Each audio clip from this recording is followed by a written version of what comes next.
तुम्हारे दुख कटने में थोड़ा समय लग सकता है। वो कहते हैं ना, कोई जल्दी बनेगा, कोई लेट बनेगा। जम के बोलो जरा, कोई जल्दी बनेगा, कोई लेट बनेगा, पर शिव जी को जल चढ़ाने वाला एक दिन सेठ जरूर बनेगा।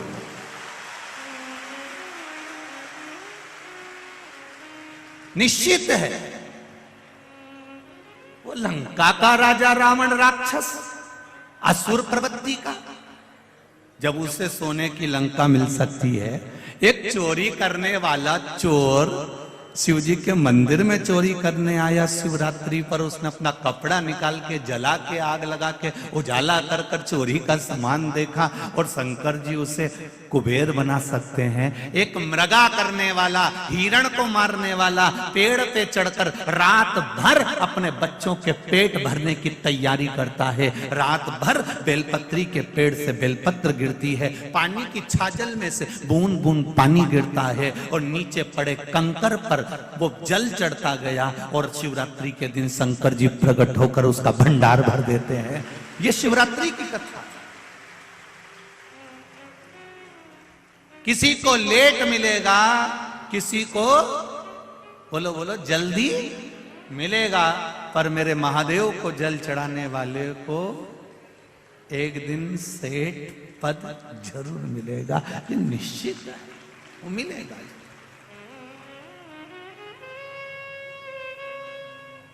अब आपको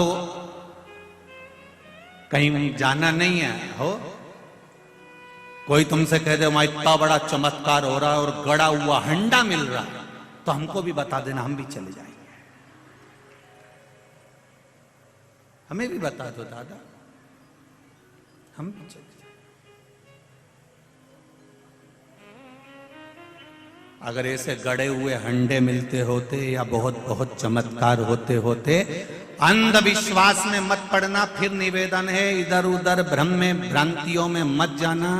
अगर ऐसे गड़े हुए हंडे मिलते होते तो ये जितने भी यहां बैठे हैं ना, ये एक कथा नहीं सुनते और वह हंडे वाले की ही पड़े होते। और हम भी काय को कथा बाजते, वहीं नहीं बैठ जाते। और ये इतने सारे भाई लोग सेवा कर रहे हैं, चाहे पुलिस कर्मी हो, चाहे गवर्नमेंट वाले हो, चाहे नगर निगम वाले हो, चाहे कैमरे वाले हो, चाहे साउंड वाले हो, चाहे ये म्यूजिशियन हो, चाहे जितने भी यहाँ बैठे, काय को यहाँ टाइम बर्बाद करेंगे भैया हंडे वाले के पास बैठे रहेंगे कि वो थोड़ी देर में कुछ घुमाएगा और निकाल के दे देगा। शिव महापुराण में शंकर भगवान ने माता पार्वती से कहा है, गीता जी में भगवान कृष्ण ने अर्जुन से कहा है, विष्णु पुराण में भगवान विष्णु ने लक्ष्मी जी से कहा है, ब्रह्मवत्ता पुराण में ब्रह्मा जी का संवाद करते हुए स्वयं वीणा देवी से कहा है। वो संवाद आप भी अपनी जिंदगी में उतारना। शंकर भगवान माता पार्वती से कहते हैं, कर्म प्रधान है, आप जितना कर्म करेंगे उतना फल आपके पास प्राप्त होता जाए। खूब मेहनत करो, दिल से करो, जो भी करना है ना दिल से करो। भोजन भी करो तो थोड़ा दिल से करो। भले रूखी रोटी होगी ना, रूखी है ना, ठंडी रोटी है ना, रूखी है ना, चिंता मत करना।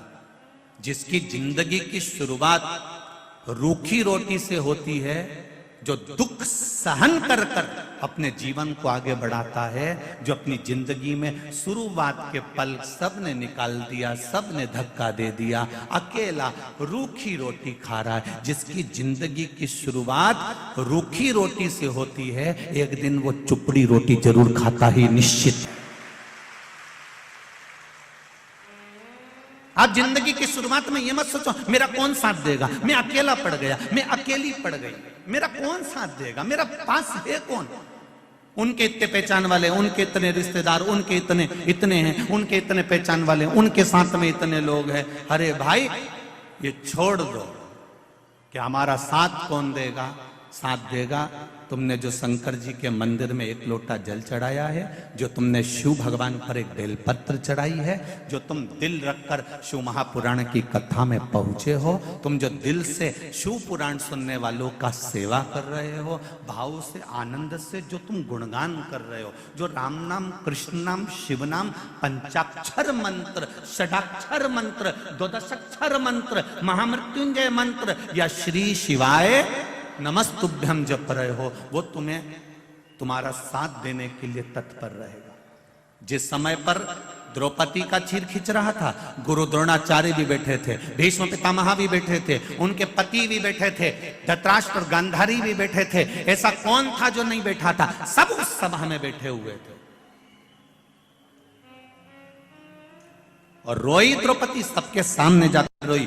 गुरु द्रोणाचार्य से बोला, मैंने आपसे गुरु मंत्र लिया है, तुम मेरे गुरु हो, तुमने मुझे गुरु दीक्षा दी है, मेरा चीर खींच रहा है, ये मेरी साड़ी खींची जा रही है, तुम कुछ नहीं बोलोगे?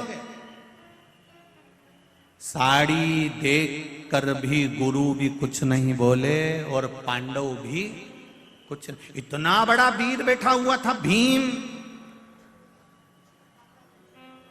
इतना बड़ा बड़ा योद्धा बैठा हुआ था उस सभा में। भीम जैसे योद्धा भी बैठे हैं, अर्जुन जैसा धनुष चलाने वाला भी बैठा है, तीर चलाने वाला भी बैठा है। विद्वानों में विद्वान धर्मराज युधिष्ठिर तक बैठे हुए थे, नकुल सहदेव तक बैठे हुए थे। सब साड़ी देखते रहे पर कोई बचाने नहीं आया। अंत समय में फिर मेरे भगवान को आना पड़ा। उसी तरह जैसे भीम, अर्जुन, नकुल, सहदेव, युधिष्ठिर, भीष्म पितामह और धृतराष्ट्र, गांधारी, गुरु द्रोणाचार्य जितने थे ना, सब साड़ी देख रहे थे पर बचाने कोई नहीं आया। उसी तरह अंत अवस्था में पलंग पर पड़े रहोगे, सब नाड़ी देखते रहेंगे पर बचाने कोई नहीं आएगा। साड़ी देखने वाले भी बचाने नहीं आए और नाड़ी देखने वाले भी बचाने नहीं आए। अंत समय में केवल मेरा देव अधिदेव मां आएगा। अंत समय परमात्मा की ओर जाने में देरी मत करो। कितना विश्वास है आपका? जितने लोग इस पूरे ग्राउंड में बैठे हुए लाखों की संख्या में, इससे डेढ़े पूरे ग्राउंड के चारों तरफ बाहर बैठकर ओटलों पर कथा सुन रहे हैं। जितने अंदर हैं उससे डेढ़े बाहर।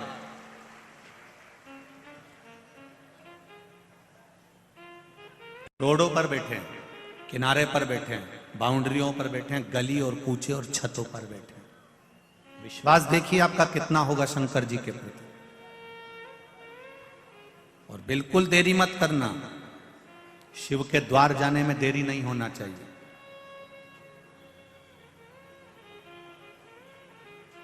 एक पत्र आया है, आज और कल का ही पत्र है, देख लीजिए।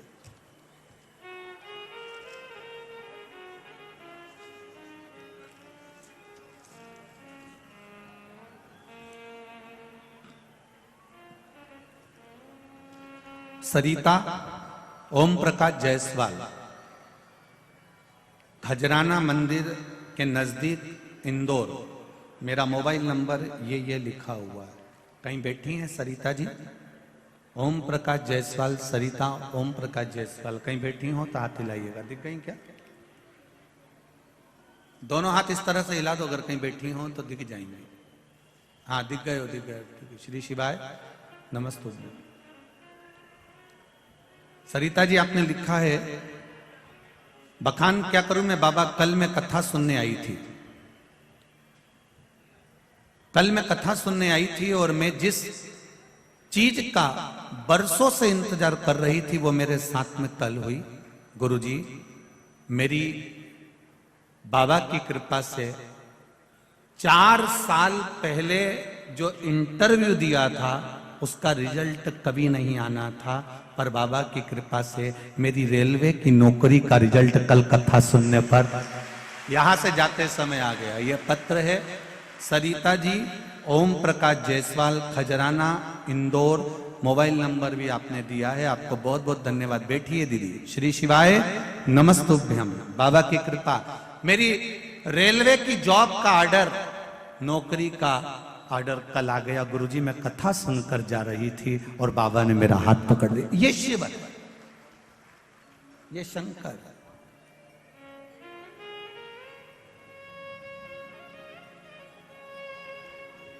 आपसे एक बात हमने पहले कथा में कही है, आप लोगों को स्मरण में है कि नहीं है? शिव कथा में जाओ,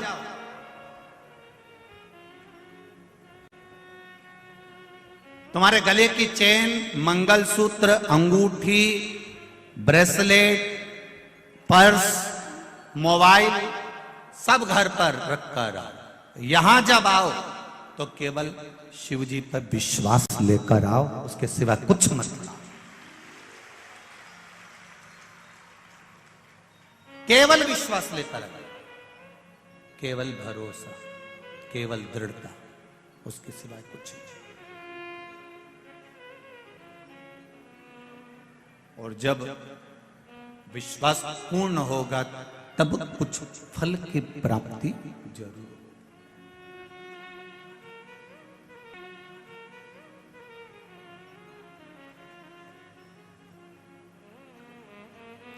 कथा सुनने आते हो और कहते हो कि हम तो भगवान पर पूरा विश्वास लेकर आए हैं, पूरा भरोसा लेकर आए हैं और कथा सुनने आए हैं।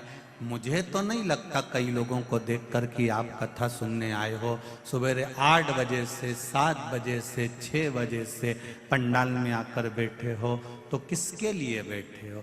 कैमरे वाले के लिए?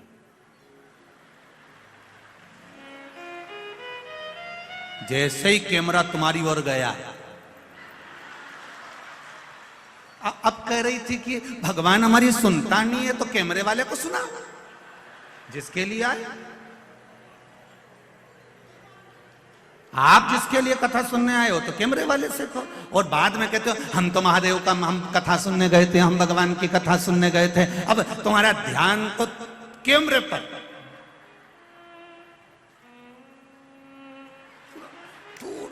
तुरंत बस उसने कैमरा उधर करा और तुम्हारा ध्यान गया और तुमने तुरंत। मुझे तो ऐसा लगता है कि घर पे बोल के आती होगी कि मैं सफेद कलर की बोतल हिला दूं, समझ लेना मैं यहीं बैठी।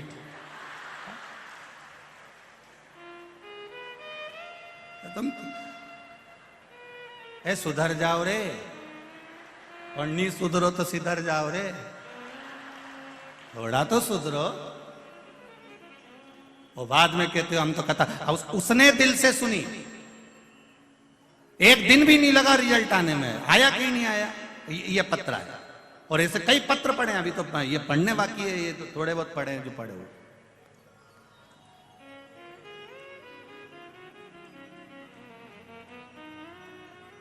एक काय को टाइम बर्बाद करो रे, सुबह 9 बजे से घर से आ जाओ फालतू का, एक कैमरा वाला का चक्कर में आओ जबरदस्ती का। कौन के तुमको कि इनके देख के टाइम बर्बाद करो? कथा सुनना है तो दिल से सुनो। इशारा तुम्हारा नहीं होना चाहिए, इशारा मेरे महादेव का होना चाहिए, तो कथा का तो मतलब की कथा नहीं तो जरा से में कैमरा उन्नंग गया तुरंत तुरंत क्या मतलब कैसा? शंभो शरण पड़ी मांगू घड़ी रे घड़ी, दुख काटो दया करी ने दर्शन आपो। एक माता ने पत्र में लिखा है, मैंने जो कथा वहां हुई थी पटवारी जी वाली, उस कथा को सुना था। उसमें मैंने बाबा से मांगा था कि बाबा मेरी बेटी का शादी नहीं हो रहा है, हम बड़े तकलीफ में थे गुरुदेव। सारे को दिखाया, कहीं बेटी का संबंध नहीं जम पाया।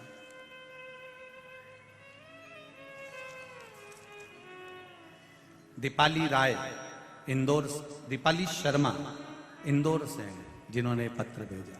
आप ही हैं? श्री शिवाय नमस्तुभ्यम। गुरुवर,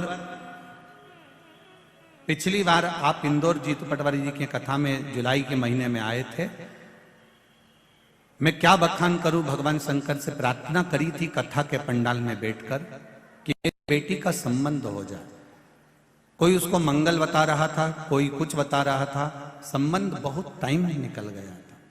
कईयों ने कहा कि अब संबंध होने में तो देरी लगेगी, 2-3 साल और लगेंगे। तब बाबा की कृपा से मैं कथा में जाकर बैठ गई और मैंने कथा सुनी। उस कथा को मैंने जब जुलाई के महीने में श्रवण करी, बाबा से कहा, बाबा वो सियोर वाला महाराज कहता है कि 3 महीने में बाबा देता है, मैं भी आपका इंतजार करूंगी। और बाबा मेरी बेटी का संबंध 2.5 महीने के अंदर पक्का हो गया। मैं बाबा को प्रणाम करती हूँ। साधना शिव कृपा, बैठिए। श्री शिवाय नमस्ते। आप उसके भरोसे पर अगर कथा सुनने के लिए आए हो, विश्वास लेकर आए हो, फिर कहूंगा चैन सोने का सामान, कीमती सामान अपने घर पर रख कर आओ। यही कीमती सामान, ये सब संसार वालों को अच्छा लगता है, पर मेरे महादेव को तो केवल तुम्हारा 1 लोटा जल ही अच्छा लगता है, इसके सिवा कुछ। और कई लोग कहते हैं अंदर बहुत भीड़ है, हम कथा सुनने के लिए कैसे आए। हम पहले भी कथा में कहे हैं कि कबड्डी जो होती है, यहाँ जितने बैठे हैं ना, मेरे जीजा हुआ बैरू जितने बैठे हैं, और इन्हें खूब कबड्डी का एक रूल होता है कि दुश्मन की पाली में जाकर पाली को छूकर आना। तो करते कबड्डी कबड्डी कबड्डी कबड्डी करते, पाली छुए और वापिस आ गए। जो पाली छूकर आ गया और किसी की पकड़ में नहीं आया तो समझ लो कि वो जीत गया। ये निश्चित है, ये निश्चित था। आपसे भी निवेदन है, मान लो कोई कहे कि बहुत भीड़ है, साफ कथा में पांव रखने की जगह नहीं है, तो भी पाली तो छू के चले जाना।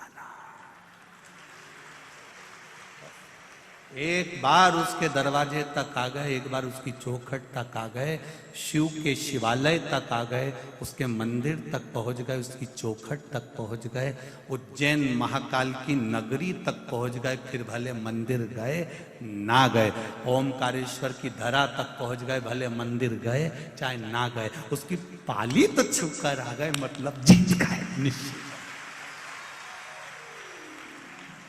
तेरे मंदिर में आना मेरा काम है और मेरी बिगड़ी बनाना तेरा। तेरी चौखट पर मैं आ गया, अब दर्शन दिखाना तेरा काम है। कभी एयरपोर्ट जाना, फ्लाइट में बैठने के लिए जाओगे और अंदर जाकर एक बार तुमने तुम्हारी एंट्री कर ली, उसके बाद में तो एयरपोर्ट वाले तुमको ढूंढेंगे फ्लाइट में बिठाने के लिए कि दादा गया कहाँ, और तुम जाओ और बाथरूम में छुप के बैठ जाओ, मत मिलो। वो 25 बार अनाउंस करेगा, भेरू ओ भेरू, ने बार बार कहेगा कमला भाई किनांग है, ओके बुलाओ, ओके हवाई जहाज में बिठाना। तुम जाओ मत, तुम्हें जबरदस्ती पकड़ के हवाई जहाज में बिठाएगा, क्योंकि उसको मालूम पड़ गया तुम अंदर आ गए हो। अब तुम अंदर आ गए हो मतलब फ्लाइट तुम्हारे चक्कर में रुकेगी और तुमको बिठाकर ले जाएगी। इसीलिए तुमसे निवेदन, एक बार उसके दरवाजे तक पहुंच जाओ, फिर तो वो तुम्हें पकड़ कर ले ही जाएगा, ये निश्चित।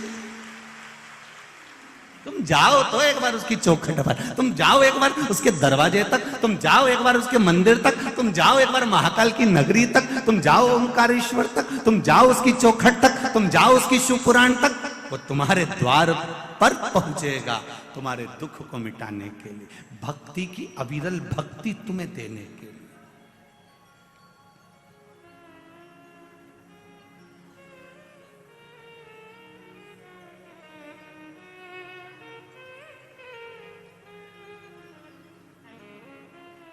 ये जो नजारा है आपका भक्ति का, ये पूर्व में कभी देखा नहीं।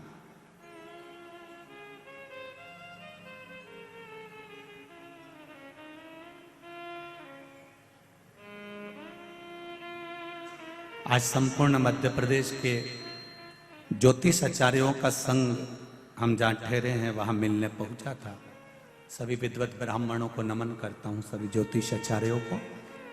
सारे ज्योतिष आचार्य, मध्य प्रदेश ज्योतिष आचार्य का संघ जब वहां पहुंचा बुजुर्ग ब्राह्मण जनों का जो भाव था, उन्होंने एक शब्द बड़ा सुंदर कहा, गुरुदेव महाराज मिश्रा जी, हमारी पूरी जिंदगी निकल गई, कई मंदिर ऐसे थे जहां पर जाले लगे होते थे, पर आज उन मंदिरों में भी लोग लाइन लगाते हैं, ये शिव की कृपा, ये शंकर की उदाहरण। ऐसा नहीं है कि पुराने समय में कथा नहीं होती थी, कथा बहुत होती थी। पहले कथाकार भी बहुत बड़े, कथाएं भी बहुत बड़ी, कथा भी खूब हुई, भीड़ भी खूब बड़ी।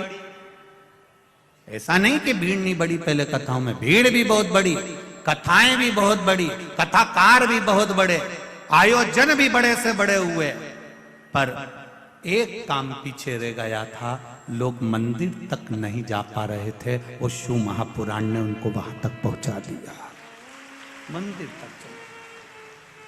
और यही करना कुछ नहीं है। तुम्हारे बेटे को तुमको एनर्जी देना है कि बेटा कर्म करो, पढ़ाई करो, आगे मंजिल तक वो पहुंचाएगा। इंटरव्यू देने तो जाओ,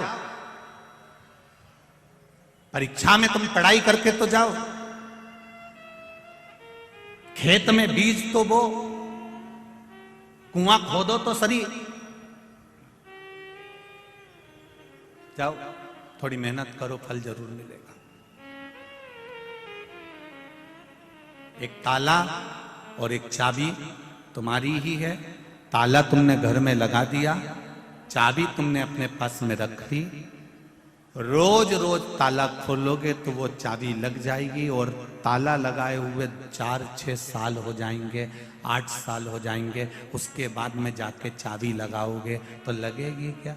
उसमें फिर आप कहोगे इसमें जंग लग गया है, उसमें जंग लग गया, हवा भी लगी, पानी भी लगा, उसमें मिट्टी भी लगी, तो चाबी वही है, ताला भी वही है, बस उसमें वो लग नहीं रही, खुल नहीं रही। फिर तुम जब समझदारी करोगे तो क्या करोगे? अंदर से कहीं से तेल लेकर आओगे, और फिर वो तेल ऑयल उसमें ताले में डालोगे, फिर थोड़ा सा यूं यूं बजाओगे, बजाने के बाद भी नहीं खुले तो फिर चाबी को थोड़ा सा घिसोगे, फिर तुमने चाबी भी घिसी परंतु फिर भी नहीं लग रहा। तो किसी ने कहा एक काम करो रे, एक डब्बा में घासलेट को तेल भरी लो, और घासलेट का तेल भर के ये ताले को में डुबई दो। जब ताला घासलेट में डूब जाएगा, और डूबने के बाद फिर अपन इसके थोड़ा सा खटखटाएंगे, उसके बाद चाबी लगाएंगे तो लग जाएगी। फिर उन्हें यही किया ना, डब्बा में घासलेट लाई नहीं, उन्हें ऊपर डुबो दिया, और डुबोने के 15-20 मिनट बाद चाबी लगाई, ताला खुल गया।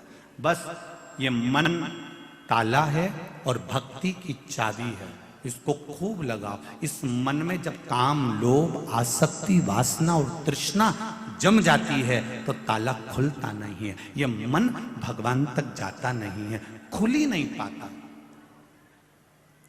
इसको बचपन में भी परमात्मा के पास ले जाओ, इसको जवानी में भी परमात्मा के पास ले जाओ, इसको अधेड़ी में भी परमात्मा के पास ले जाओ, इसको बुढ़ापे में भी भगवान के पास ले जाओ। कोई ये सोचे कि अभी कोई हमारी उम्र है, आराम से जाएंगे भगवान के पास। अभी कोई हमारी उम्र है, बचपन में भगवान का भजन कोई करता है, जवानी में कोई भगवान का भजन करता है, अधेड़ी में कोई भगवान का भजन करता है, तो समझ लेना ताले में जंग लग गई, फिर ये चाबी से नहीं खुलने वाली।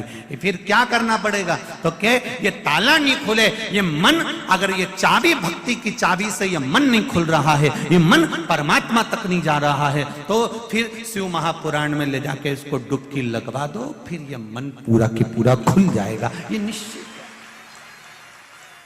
इसको खोलना पड़ेगा।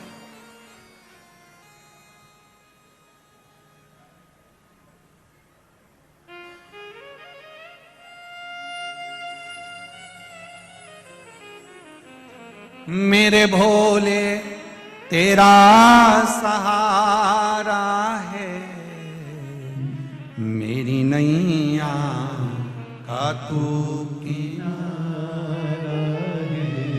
हमने तेरे भरोसे पर करा, तेरे विश्वास पर करा। हम भगवान के मंदिर जाते रहे, रोज ताला खोलने का प्रयास करते रहो, रोज चाबी लगाते रहो, खुलेगा, ये निश्चित है, एक दिन खुलेगा जरूर। पर विश्वास रखकर आप परमात्मा की भक्ति को धारण करें।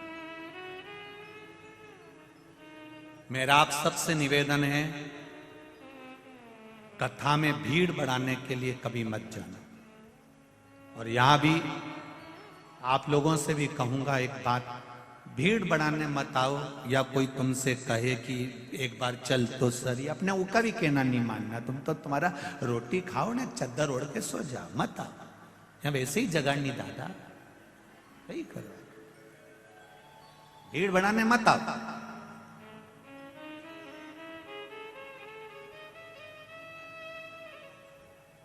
यहां भीड़ बढ़ाने की जरूरत नहीं है। या तो देव अधिदेव महादेव के पास आओ तो अपनी पीड़ा सुनाने आओ कि मेरे जीवन में ये दुख है बाबा, और मेरा विश्वास कहता है सारे दुखड़े तू हर गया डमरू वाले, तो मेरे दुख को देख कर क्यों डर गया डमरू वाले, तू मेरे दुख काटेगा ये निश्चित है। उसके पास में आओ तो दिल से आओ।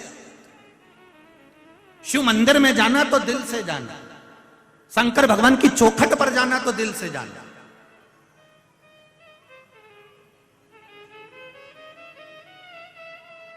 जरा सा तुम फोन पे बात करो और तुम्हारा मन नहीं लगे तो तुम्हारी धर्मपत्नी पहचान जाती जरा सी देर में। वो मायके गई और तुमने फोन पे बात करी, उसने फोन लगाया और तुमने बात करी, और तुम्हारा मन नहीं लगे नहीं तो उतनी देर में समझ जाएगा कहां हो।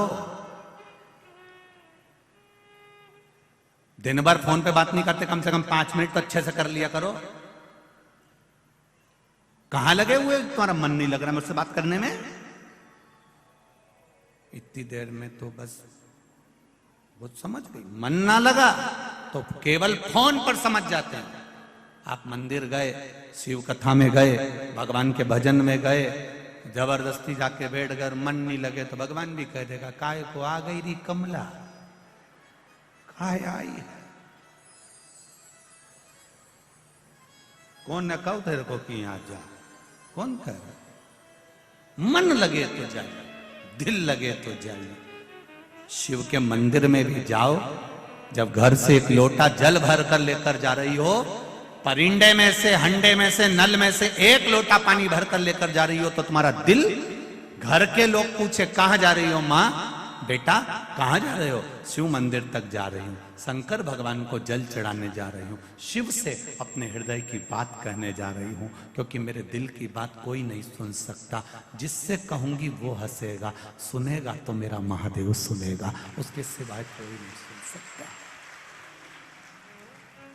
कौन सुन। एक पत्र आया है, देखिए।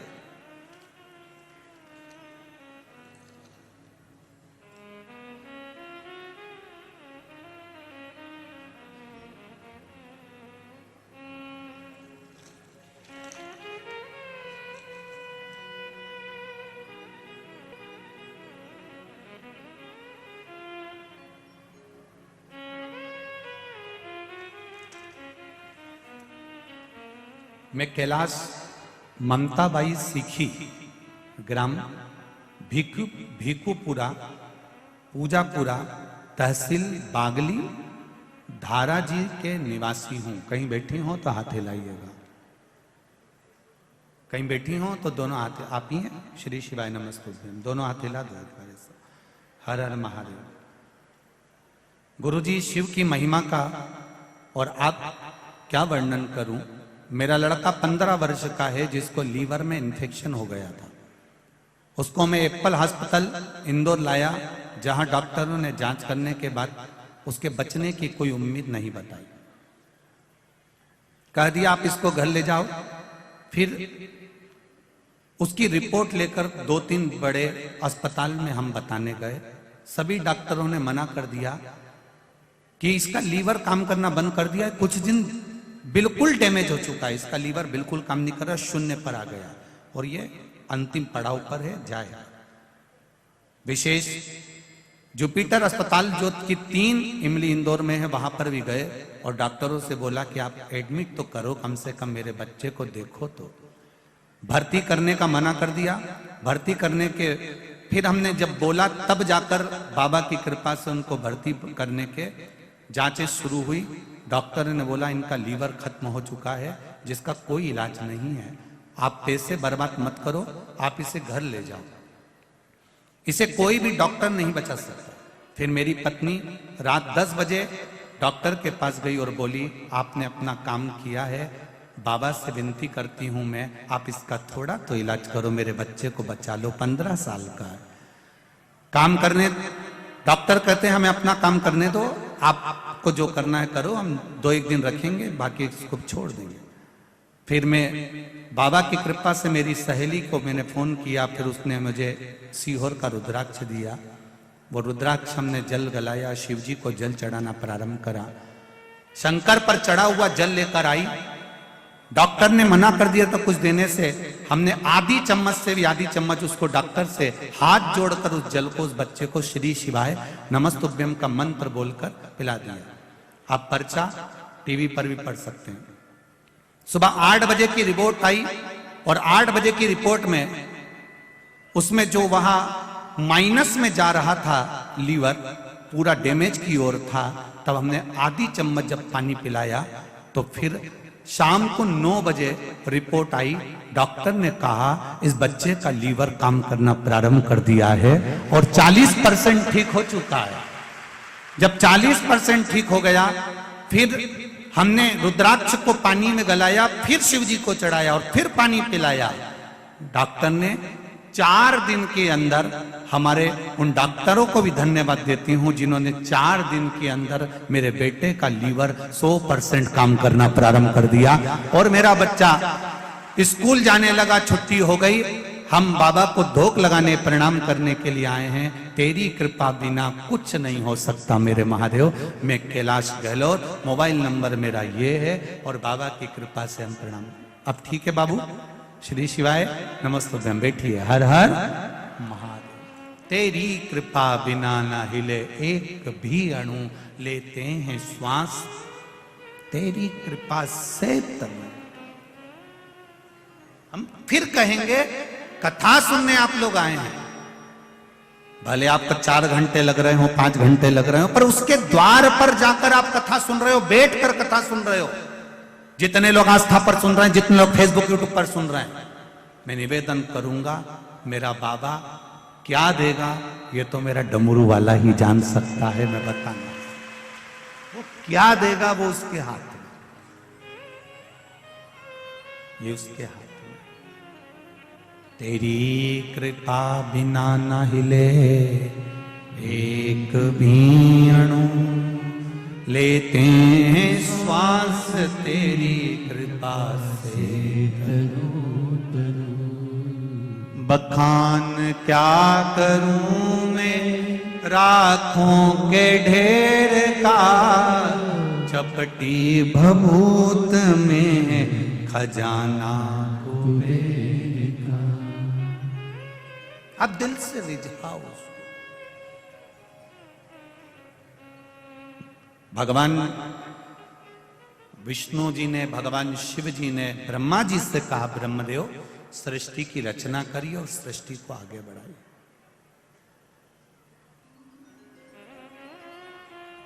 हमारा जन्म जिस लिए हुआ है वो कर्म हमको पूरा करना।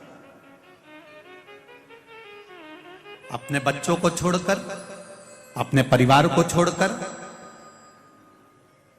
अपनी पत्नी या अपने पति को छोड़कर, अपने पुत्र पुत्री को छोड़कर, अपने कुटुंब और परिवार को छोड़कर हमें उनसे मुंह मोड़कर नहीं जाना।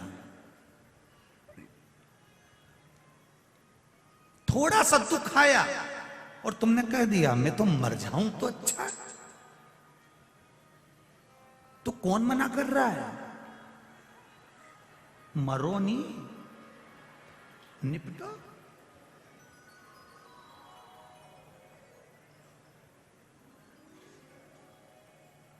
पर नहीं मरूंगी मैं अभी दिवाली पे तो हमने फ्रिज लिया है,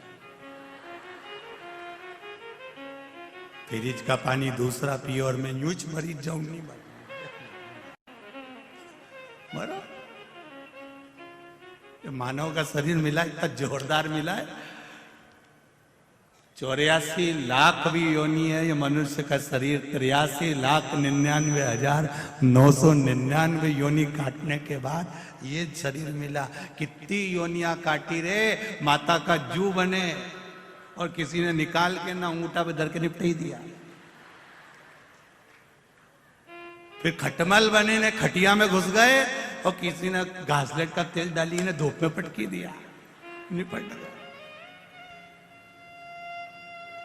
मछली बने तो निपटा दिया, मच्छर बने तो निपटा दिया। कितनी योनियां ली, पर उस योनि में हमने नहीं किया कि मच्छर बोला। कभी तुमने कभी मच्छर से बात करना, मच्छर बोले कि मैं सुसाइड करूंगा? मच्छर भी नहीं बोले भले मैं नाली के पास पड़ा रहूं, भले मैं पड़ा रहूं, पर नहीं करूंगा सुसाइड, चाहे कुछ भी हो जाए, नहीं मरूंगा। मक्खी नहीं मरना चाहे तो तुम्हें कौन ने अक्ल दे दी कि जरा सा कर्जा बढ़ गया, जरा सा दुख बढ़ गया, जरा सा टेंशन बढ़ गया, जरा सी परेशानी आ गई और तुम क्यों कि मर जाऊं तो अच्छा। जब मच्छर नहीं मारे ना खटमल नहीं मरे, तुम काहे को मरो? नहीं मर जा, कर्जा ही हुआ है ना, देखा जाएगा। जिंदा रहेंगे तो चूकेगा, और अगर कर्जा लेके मर गए तो अगला जन्म भैंस का मिलेगा, और भैंस का जन्म मिलेगा तो जिसका कर्जा है उसी के घर में रहेंगे, और वो सेठ जी दिन भर दूध निकाल निकाल के पिएगा। तो इससे अच्छा है कि मैं भैंस नहीं बनूंगी, मैं तो अगला जन्म मेरे को भैंस का नहीं चाहिए, तो मैं तो कर्जा चुका के मरूंगी। कोई तुमसे कहे कि कर्जा हो गया, इतना हो गया, चुकाना पड़ेगा, आएगा तब दूंगे, आएगा तब देंगे, मना नहीं है। हम बिल्कुल मना नहीं करें तुमसे कि हम नहीं देंगे, देंगे, पर आने दो जरा वो। तो इतनी जब तुम्हारे पास 1 रुपया भी नहीं है तो इतनी खुश होके तैयार वैयार होके कथा में क्या हो जाती है? नो सियोर वाला महाराज बोला है, भगवान की कथा में मुसद्दी लाल जैसे नहीं जाता। भगवान के पास जाना और भगवान के चरणों में जाना तो हमेशा खुश होकर जाना। हमने पहले भी कहा, तुम शिव जी को 1 लोटा पानी भी नहीं चढ़ा सकते, कोई बात नहीं, तुम उसके दरवाजे के सामने से भी निकलो ना तो उसको मुस्कुरा कर चले जाओ। शंकर भगवान भी टेंशन में रहेंगे, पगली हंसी क्यों थी, क्यों हंसी? और अगर तुमको ऐसा लगता है कि सियोर वाला महाराज गलत कह रहा है तो अभी तुम यहां से रास्ते से जाना, कहीं का दुकान वाला बैठा हो तो तुम मुस्कुरा के चली जा, आधा टेंशन में पड़ जाएगा। कौन थी, कौन, ये मुस्कुराई क्यों? और रोज 2-3 दिन उसको मुस्कुरा के चले जाओ, रात की रोटी चली जाएगी बापड़ा की, रात भर सोचेगा ठीक कौन। 82 साल की थी, धोला धोला बाल था, मुंडा में 6 दांत थे, पर दुकान के सामने रोज आती है और रोज हंस के जाती है। वो भी अपनी पत्नी से कहेगा, एक बुढ़िया बहुत परेशान करके रखी, मेरे को रात रात भर नींद नहीं आ रही। क्यों, क्या हुआ? बस वो दरवाजे के सामने आए, दुकान के सामने, और मुस्कुराए और चली जाए। तुम मुस्कुरा दो, नींद उसकी गई जाए। तुम एक बार शंकर जी के मंदिर चल जाओ, पानी भी नहीं है, लोटा भी नहीं है, जल भी नहीं है, बेलपत्र भी नहीं है, पर रोना नहीं उसके मंदिर में जाकर, मुस्कुरा कर जाना। ये मेरा है, इतना कर्जा है इसके माथे पर, इतनी तकलीफ में चल रहा है, इतना दुख है इसकी जिंदगी में, तो भी मेरे मंदिर में मुस्कुरा कर आता है। तो पार्वती जी भी शंकर जी से कह देगी, और मत सुनो, बेचारी रोज मुस्कुरा के आती है, इसलिए आती है कि तुम कुछ तो कह दो। शंकर जी ने भी कह दिया, आ जान दे मेरे मंदिर के सामने, आ जान दे जरा। और जो मंदिर के सामने मुस्कुरा कर गई, शिव जी ने भी कह दिया, जा अब ऐसी ही मुस्कुराती रहे जिंदगी भर आनंद कर। अब तुम रोज रो रो के जाओ, भगवान में तो गणी दुखी हुई गई, भगवान में तो बड़ी दुखी हो गई। तो भगवान, पार्वती जी भी शंकर जी से कह रही, तो रोज का रोना यही है। भगवान भी कह देगा, ओ रोती रहे, जा मुस्कुराओ उसके दरवाजे पर, स्माइल प्लीज। फोटो वाला भी कहता है, कैमरा लेके 1 मिनट, कितनी देर लगे फोटो खींचना में? बोलो री इंदौर वाली जी जी हो, कितनी देर लगे फोटो खींचने में? 1 क्षण, केवल बटन दबी और फोटो खींच गया। अब इतनी सी देर लगी और फोटो वाले ने तुमसे कितनी बड़ी बात कह दी, ए अम्मा स्माइल प्लीज। फिर अम्मा तुरंत पल्लू वल्लू ले, अम्मा के भी मालूम है कि अगर फोटो बिगड़ी गया नहीं तो कहीं काम कर नहीं दादा। यही काम कर दिया।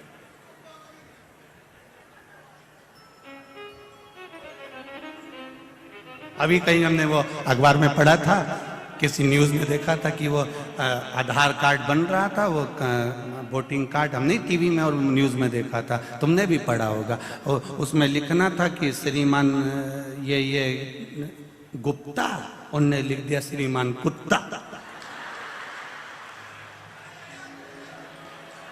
सही है कि गलत है? उनने लिख दिया श्रीमान कुत्ता। अब पत्नी के हाथ में वो आ गया,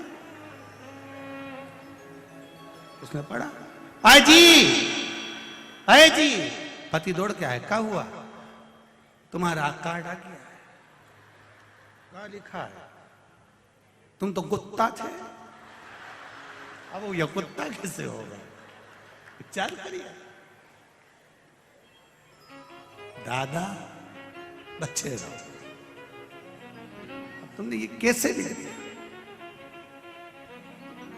उसके द्वार तक जाओ, दुनिया कहने दो। फोटो वाला 1 सेकंड लगा था, 1 सेकंड में खटका दबा, फोटो खींच गया। और फोटो खींचा, बस उसने बोला स्माइल प्लीज। उसने क्यों बोला? 1 मिनट की स्माइल 1 सेकंड की दी है और फोटो अच्छा आ गया। तुम्हारी 1 मिनट की स्माइल से अगर फोटो सुधर सकता है तो तुम्हारी 1 मिनट के भजन से जीवन सुधर सकता है। 1 मिनट का भजन तुम्हारे जीवन को सुधार सकता है। करो भजन, भगवान की भक्ति, 1 मिनट का समय निकालो, भगवान के मंदिर जाओ। हम पहले भी कहे 24 घंटा परमात्मा ने दिया है, 24 घंटा भजन नहीं कर सकते तो कम से कम 12 घंटा करो। 12 घंटा नहीं कर सकते तो 6 घंटा करो। 6 घंटा नहीं करो तो 3 घंटा। 3 घंटा नहीं करो तो 2 घंटा भजन करो। 2 घंटा नहीं करो तो 1 घंटा करो। 1 घंटा भजन नहीं करो तो 15 मिनट। 15 मिनट नहीं करो तो 5 मिनट। 5 मिनट नहीं करो तो 1 मिनट करो। और 1 मिनट भी नहीं करो तो चुल्लू भर पानी में डूब मरो। जब 1 मिनट तुम परमात्मा भजन नहीं करो तो क्या मतलब? ऐसा जीवन किस काम का कि 1 मिनट भगवान के लिए नहीं निकाला? रोज अपने घर पर क्यों, मैं मंदिर जाऊंगी, भगवान शंकर को जल चढ़ाऊंगी, शिव जी को पानी चढ़ाऊंगी, मेरे बीच में कोई नहीं बोलेगा, मैं शंकर जी का गुणगान करूंगी, शिव मंदिर की ओर जाऊंगी।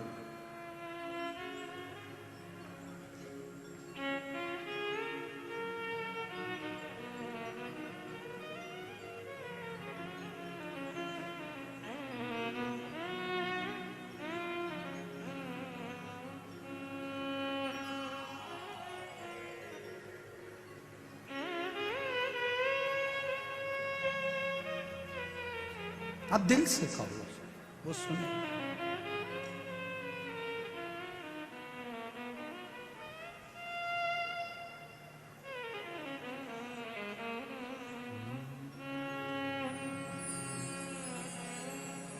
माथे पे बोले तूने चंदा सजाया,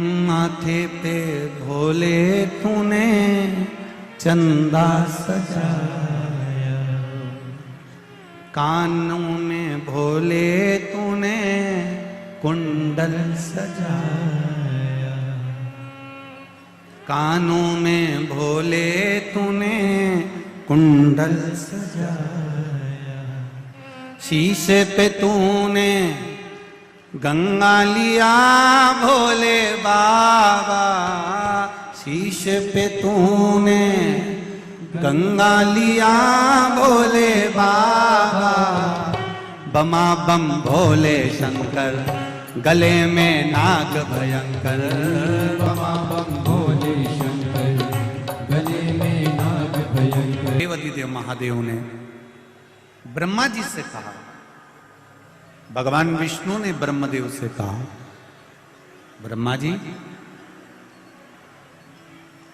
सृष्टि की रचना प्रारंभ करो,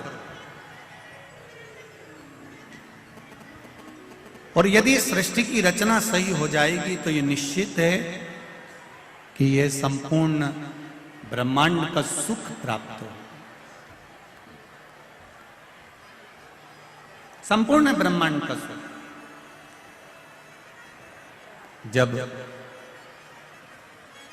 ब्रह्मा जी ने सृष्टि की रचना करी तो ब्रह्मदेव जी ने भगवान शिव जी से पूछा, भगवान शंकर जी से पूछा, बाबा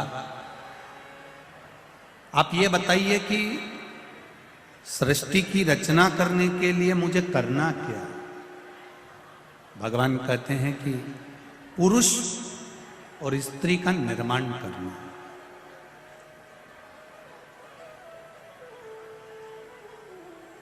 एक बात अपने जीवन में उतार कर रखी है, परिवार, कुटुंब, रिश्ते नातों से हमको मुंह मोड़कर नहीं जाना, हमको उनके बीच में रहना है, हमको उनके साथ रहना है, और साथ में रहकर जो तकलीफें जीवन में आती है उसको सहकर आगे बढ़ते चले जाएं।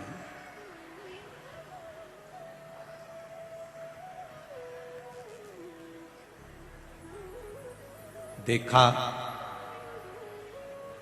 ब्रह्मदेव से कहा सृष्टि की रचना करो। ब्रह्मा जी ने जंघा से मनु और शत्रुपा को प्रकट कर दिया, हृदय से दक्ष जी को प्रकट कर दिया। उत्तानपात, प्रियवत, देवहूति, प्रसूति, आकृति ऐसी कन्याओं का वर्णन। हृदय से ब्रह्मा जी ने दक्ष को प्रकट किया।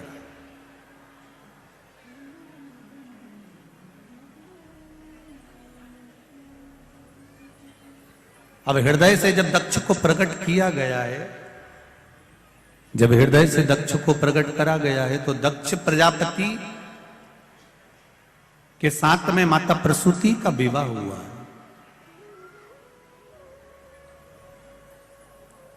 माता प्रसूति के गर्भ से जितने बच्चों ने जन्म लिया वो सारे की सारे संस्कारवान। इसलिए आज भी हॉस्पिटल में जहां बच्चा जन्म लेता है उस जन्म लेने वाले कक्ष के बाहर लिखा रहता है प्रसूति कक्ष। मतलब दक्ष प्रजापति की धर्म पत्नी का नाम आज भी हॉस्पिटल में प्रसूति कक्ष के रूप में लिखा होता है कि यहाँ माता प्रसूति के गर्भ से बच्चों ने जन्म लिया था तो वो सारे बच्चे संस्कारित थे। इस कक्ष में जो बच्चा जन्म लेगा वो भी संस्कारवान होगा, ये निश्चित है, ये निश्चित था। उसका नाम प्रसूति कक्ष रखा।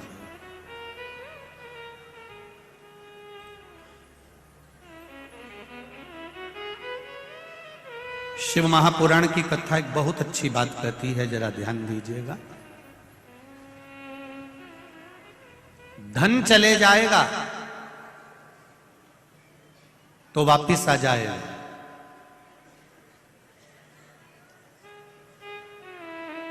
पर धर्म मत जाने देना। अगर धर्म चले गया तो बहुत मुश्किल से वापिस आएगा। धन वापिस आ सकता है पर हमारा धर्म गिरने ना दे।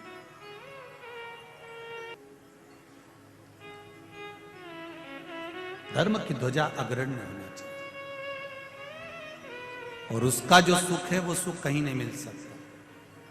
कल रात्रि को यहां पर बहुत सारे लोग सोए हुए थे, इंदौर वाले लोग, आप लोग तो दर्शन करने आते होंगे। रात्रि के समय पर यहाँ पर जो लोग सोते करते हैं, बाहर से आए हुए जो अतिथि लोग हैं वो भजन करते हैं, कीर्तन करते हैं रात भर। संजय भैया शुक्ला परिवार ने तो, उनके मित्र मंडली ने तो व्यवस्था करी है रुकने की भी, और भोजन आदि की सब व्यवस्थाएं बाहर से आए हुए लोगों की करी है। पर फिर भी मेरे इंदौर के जो दानवीर हैं वो जब यहाँ पर रात्रि के समय पर आकर कोई बिस्कुट, कोई खिचड़ी, कोई कुछ बांट रहा था, उसके मैसेज जब हमारे सीहोर कुबेरेश्वर धाम पर गए, वीडियोस गए, बड़ी प्रसन्नता हुई कि मेरा इंदौर इंदौर है, ये साधारण नहीं। आप दुनिया की सेवा कर रहे हो, मान रहे हैं, पर ये शंकर के जो भक्त हैं ये कोई साधारण नहीं है। इसी कथा के पंडाल में एक IAS ऑफिसर भी बैठी हुई है जो महाराष्ट्र से आई है। केवल कथा सुनने के लिए आई है और इसी पंडाल में सोती है और कथा सुनकर 7 दिन की चली जाएगी। कई ऐसे हैं बेटा बेटियां जो बहुत, ऐसा नहीं है कि कई कई लड़के बेटियां बेटे अगर सोचे कि हम जीन्स पहने, हम टी शर्ट पहने, हम आज के फैशन के हैं, हम आज के फैशन के हैं, हमें कोई मतलब नहीं भगवान की भक्ति से, हमें कोई मतलब नहीं भगवान के भजन से। मैं उनसे कहना चाहूंगा, जिंदगी में आप पहनावा कैसा भी पहनो, कैसा भी भोजन करो, पर निवेदन है अपने सनातन धर्म को लेकर आगे बढ़ो तो जिंदगी सार्थक हो।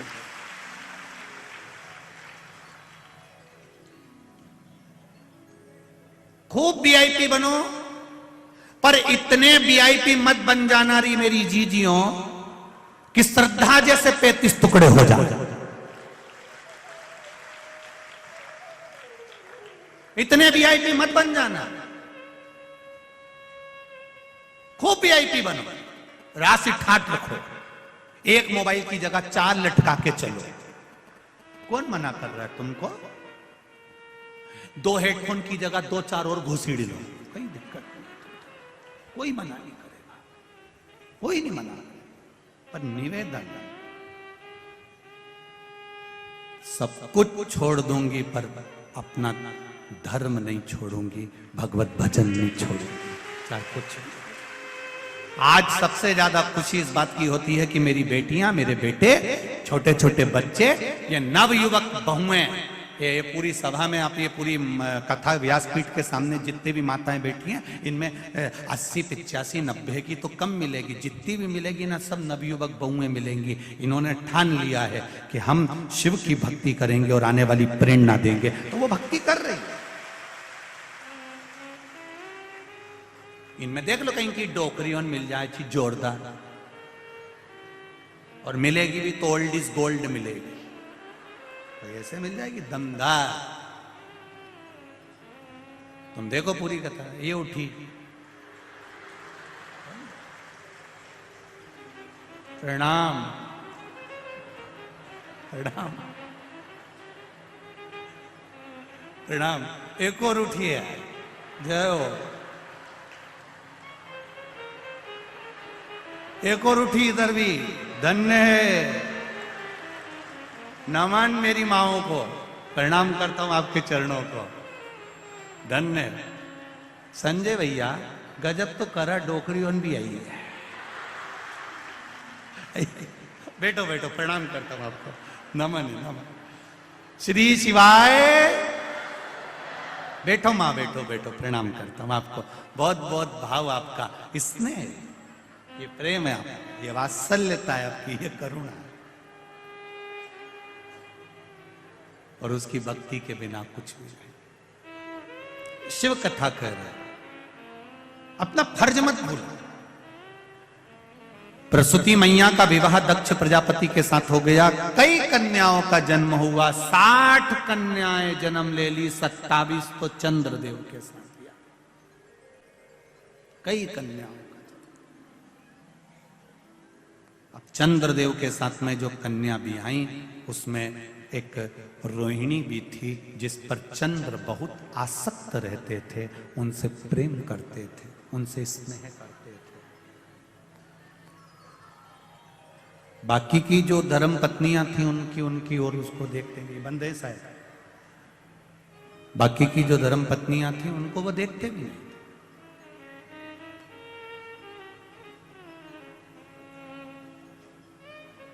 उनको देखना बंद कर दिया, केवल रोहिणी की ओर उनकी आसक्ति ज्यादा थी।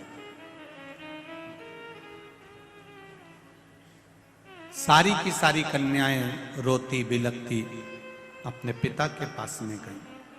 पिताजी, मन में संशय है,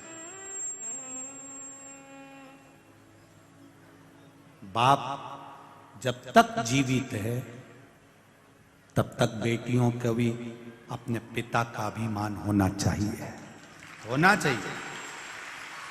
मेरा पिता है, अभी मेरा बाबुल है, मेरा बाप है, मेरा पिता है। बस तुम्हारा पिता तुमको पढ़ने से मना नहीं करता, बड़े बड़े शहर में भेजने से मना नहीं करता, तुम्हारे कपड़ों के लिए मना नहीं करता। बस मेरा बेटियों से एक निवेदन पहले भी रहा है, आज भी रहेगा।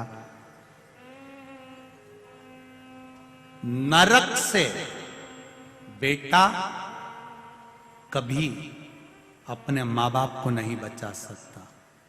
केवल एक है बेटी, जो अपने माता पिता को नरकों से बचा लेती है। केवल एक।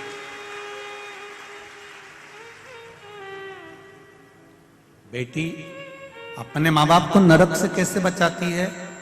अपने माता पिता के द्वारा कन्या दान कराकर। दुनिया का सबसे बड़ा दान होता है कन्यादान। घर में अगर बेटी ने जन्म लिया है और उस बेटी का कन्यादान अगर माँ बाप ने नहीं किया है तो माता पिता को 94 तरह के नरक भोगना पड़ते हैं। ये बेटी ही है जो अपने माँ बाप को नरक से बचा सकती है। आप रहो कितने भी वीआईपी रहो, कितने भी ठाट से रहो, तुम कितने भी एंजॉय करो अपनी जिंदगी का, पर जब विवाह संबंध का समय आ जाए तो अपने माँ बाप से जाकर कह देना, पापा आप बोलोगे माँ, आप बोलोगी विवाह में वहां करूंगी। तब कन्यादान का मौका अपने माँ बाप को जरूर दो, जिससे आपके माता पिता को नरक ना भोगना पड़े, नरक ना भोगना। बेटी को अगर जीवन में दुख होता है ना, बेटा मां को प्रिय होता है, बेटी बाप को प्रिय होती है।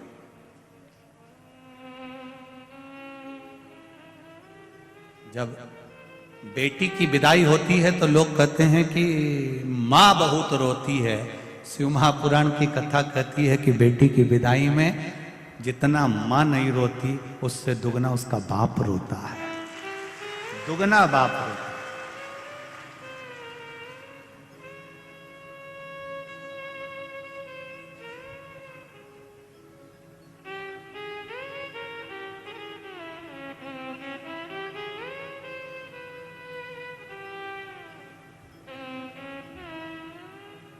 पिता पुत्र को पूरी वसीयत दे देता है, पूरी जायदाद दे देता है।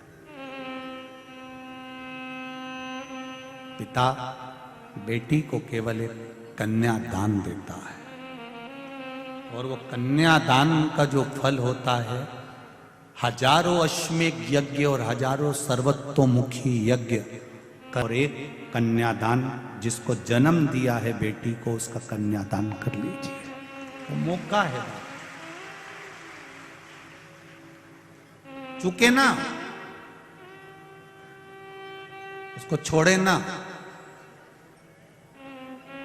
सारी की सारी कन्याएं चंद्रदेव की बात लेकर अपने पिता दक्ष प्रजापति के पास में आ गई, और दक्ष प्रजापति के पास में आकर बोली, दक्ष प्रजापति के पास में आकर कहती हैं, पिताजी हमको थोड़ा सा दुख है। क्या दुख आ गया बेटी? बाप कह रहे थे अगर बेटी को दुख भोगना पड़े तो वो बाप किस काम का?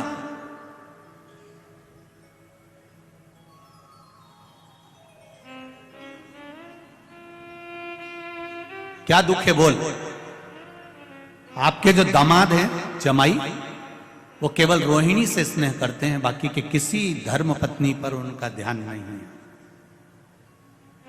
महाराज, पिता का फर्ज है कमा कर लाना, पिता का फर्ज है बच्चों को अच्छी एजुकेशन देना, पिता का फर्ज है बच्चों को अच्छे कपड़े पहनाना, पिता का फर्ज है बच्चों को अच्छा खाना खिलाना, पिता का फर्ज है बच्चे का पेट भरना, पत्नी का पेट भरना, परिवार का पेट भरना।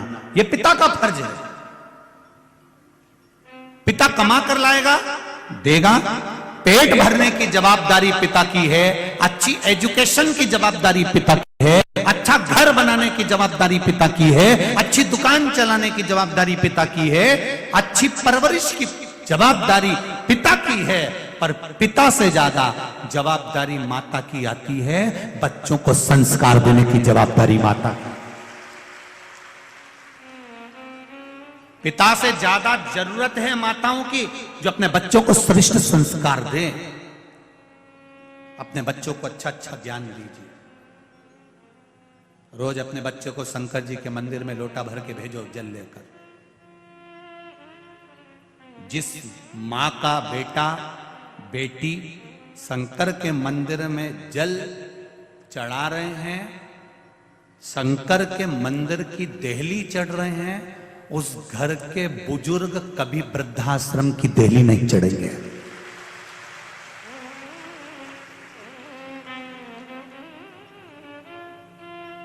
जिस घर के नवयुवक बेटा बेटियां, जिस घर के बच्चे शंकर के मंदिर की देहली चढ़ रहे हैं, शिव मंदिर में जा रहे हैं, एक लोटा जल चढ़ा रहे हैं, सफाई कर रहे हैं, शंकर के मंदिर में बेलपत्री चढ़ा रहे हैं, दिया लगा रहे हैं, उस घर का बूढ़ा आदमी कभी वृद्धाश्रम नहीं जाएगा।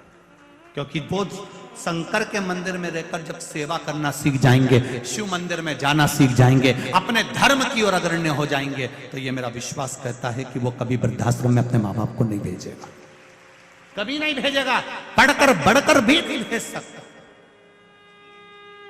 लगाओ अंदाजा। तुम्हारे इंदौर में वृद्धाश्रम है? जाकर घूम के आना। भोपाल में भी है, सीहोर में भी है, सारे शहरों में वृद्धाश्रम है, एक बार घूम कर आना। किसी सब्जी बेचने वाले के माँ बाप उस वृद्धाश्रम में नहीं मिलेंगे, किसी ठेला चलाने वाले के माँ बाप वृद्धाश्रम में नहीं मिलेंगे, किसी जूता बनाने वाले के माँ बाप वृद्धाश्रम में नहीं मिलेंगे। वृद्धाश्रम में अगर बूढ़े मिलेंगे तो किसी अच्छे अच्छे पढ़े लिखी औलादों के माँ बाप वृद्धाश्रम में मिलेंगे। गवारों के नहीं, जो पढ़े नहीं है, लिखे नहीं है, कुछ नहीं है उनके पास में, ठेला चलाते हैं तो भी कह देते हैं भूखा मर जाऊंगा पर अपने माँ बाप की सेवा करूंगा।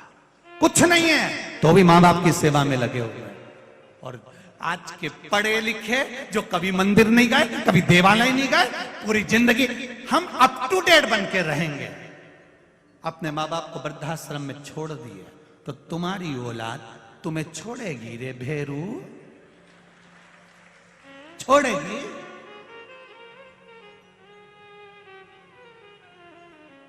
कौन छोड़ने वाला?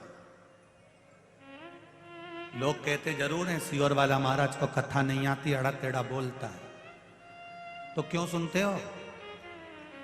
रिमोट तो तुम्हारे पास में ही है, चैनल चेंज, महाराज भी चेंज, 2 मिनट के अंदर रिमोट तुम्हारे हाथ में। थोड़ा बुरा लग सकता है पर अपनी आने वाली समय सीमा को देखिए। डॉक्टर बनो, इंजीनियर बनो, कलेक्टर बनो, एसपी बनो, तुम्हारी मर्जी, पढ़े तुम जितना पढ़ना चाहो दिल से पढ़ो, खूब विद्वान बनो, खूब आगे बढ़ो, पर उसके साथ में संस्कारित भी बनो, झुकना सीखो। थोड़ी नम्रता अपने भीतर लेकर आओ, थोड़ी सी अगर नम्रता होगी तो जीवन की सार्थकता होगी। कुर्सी, पद, प्रतिष्ठा ये कब बदल जाती है, कब कौन कहां पहुंच जाता है, कब किसका कहां ट्रांसफर हो जाता है, पता ही नहीं पड़ता। जितने दिन रहो दिल से खुश रहकर अपनी मस्ती में, भगवान की भक्ति में और आनंदमय सनातन धर्म की सेवा में लगे रहो। जितने दिन, जीवन किसका देखा, कौन का भरोसा है?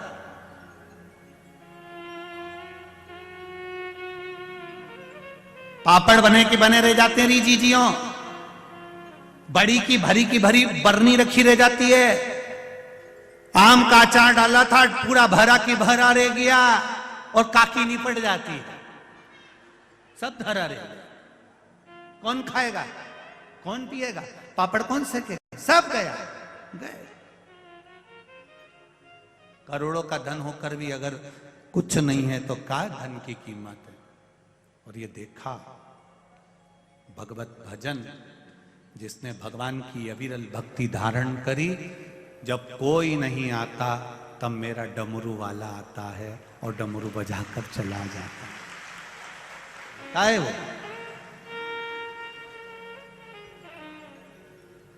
दक्ष प्रजापति ने अपनी बेटियों को समझाया, तुम चिंता मत करो, तुम क्यों रोती हो, क्यों रोना? मैं दामाद को बुलाऊंगा, मैं चंद्रदेव को बुलाऊंगा। 12 ज्योतिर्लिंग में प्रथम ज्योतिर्लिंग है सोमनाथ। सोमनाथ का मंदिर बाद में, पहले चंद्र कुंड पहले। सोमनाथ कौन कौन गया हुआ? गए हो प्रथम ज्योतिर्लिंग का दर्शन करने? तो दर्शन करे होंगे आपने सोमनाथ में चंद्र कुंड के, जिस चंद्र कुंड से भगवान शंकर का शिवालय, भगवान शंकर का शिवलिंग जल के ऊपर आनंदित होकर ठहरता है।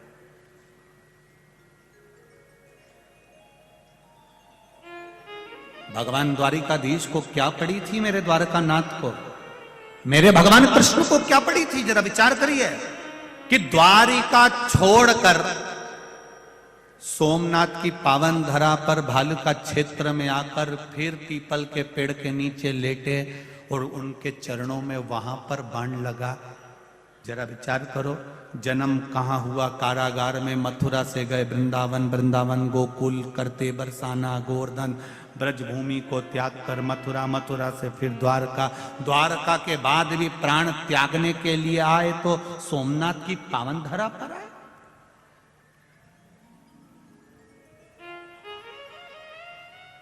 भालका क्षेत्र में, सुंदर क्षेत्र क्या, जरा विचार करिए। जब भगवान कृष्ण को प्राण त्यागना है, अपने प्राण छोड़ना है, और भगवान कृष्ण आज मौन होकर बैठे हुए, भगवान कृष्ण आज मौन है। पूछा गर्गाचार्य बाबा ने आकर, कन्हैया क्या बात है मेरे वसुदेव, मेरे कृष्ण, आज आप मौन दिख रहे हो, हुआ क्या आपको? विष्णु पुराण कहती है, कुर्म पुराण कहती है, गर्ग संहिता कहती है और श्रीमद् भागवत कहती है। गर्गाचार्य बाबा ने पूछा कि हुआ क्या है कि आज मेरा कृष्ण मौन होकर बैठा हुआ है, मेरा ठाकुर आज मौन है। भगवान कृष्ण कहते हैं मेरा जन्म कारागार में हुआ, आया मैं द्वारिका का राजा भी बना मैं,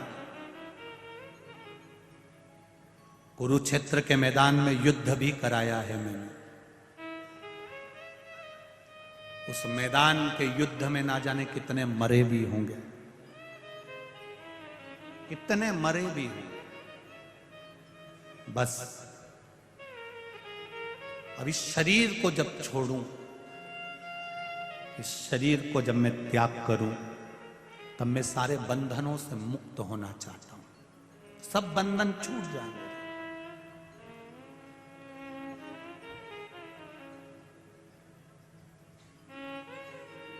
गर्गाचार्य बाबा ने पूछा कि बंधन कहां छूटते हैं, आपको मालूम है?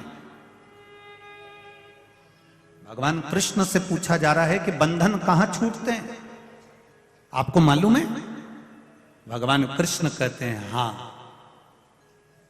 मुझे मेरे पिता नंद बाबा ने यह बताया था कि शिव के द्वार पर जब हम एक कदम चलकर जाते हैं तो जिंदगी के ना जाने कितने पाप और कितने बंधन कट जाते हैं,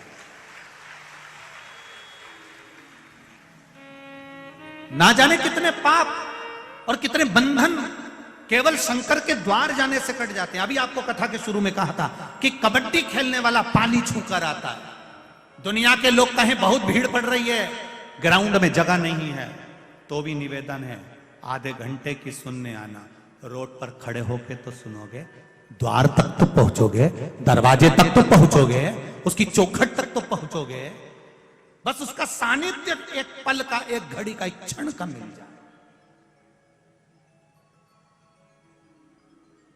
फिर वो जाने मेरे बंधनों से टूट जाता है, सारे पाप समाप्त हो जाते हैं। कहां? शिव के द्वार पर पहुंचने से, शंकर की कथा तक पहुंचने से, शिवालय तक पहुंचने से, भगवान की देवालय तक पहुंचने से बंधन मुक्त हो।